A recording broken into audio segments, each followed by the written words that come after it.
Why is my PS4 not letting me sign in? I'm assuming you know your password? Yes, since I can log into PSN on the website.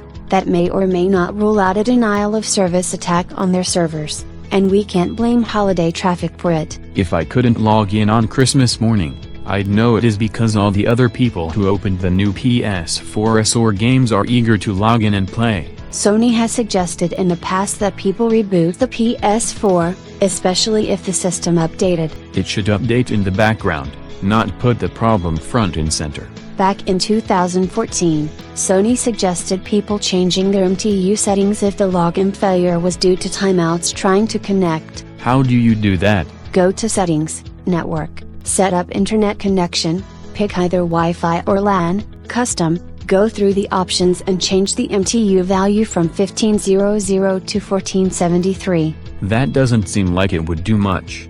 It can be enough to increase handshake speed so it actually connects. You can try a smaller number, but I don't recommend less than 1400 because then packet efficiency drops so much it causes other problems. Then I need to look at some other cause. If anyone else has a Wi-Fi connection around your wireless connection to the Sony servers, the interference could cause garbled data. Then my password isn't wrong, but the server reads it wrong and doesn't let me in.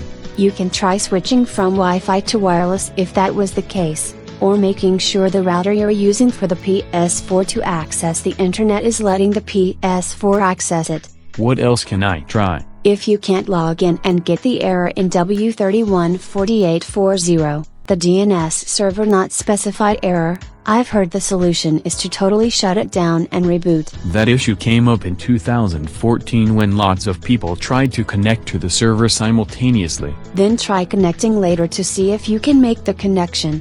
And the rebooting and try again solution is recommended for errors like in W314536 and CE3288334. CE3288334 is a generic error saying an error has occurred. That's like someone telling that's gotta hurt after you got hurt. Merely a confirmation of the blindingly obvious. I'm also assuming you've paid your internet bill and phone bill. I wouldn't be able to see the Sony website online if I hadn't. You could log in to the website and make sure your payment information is accurate.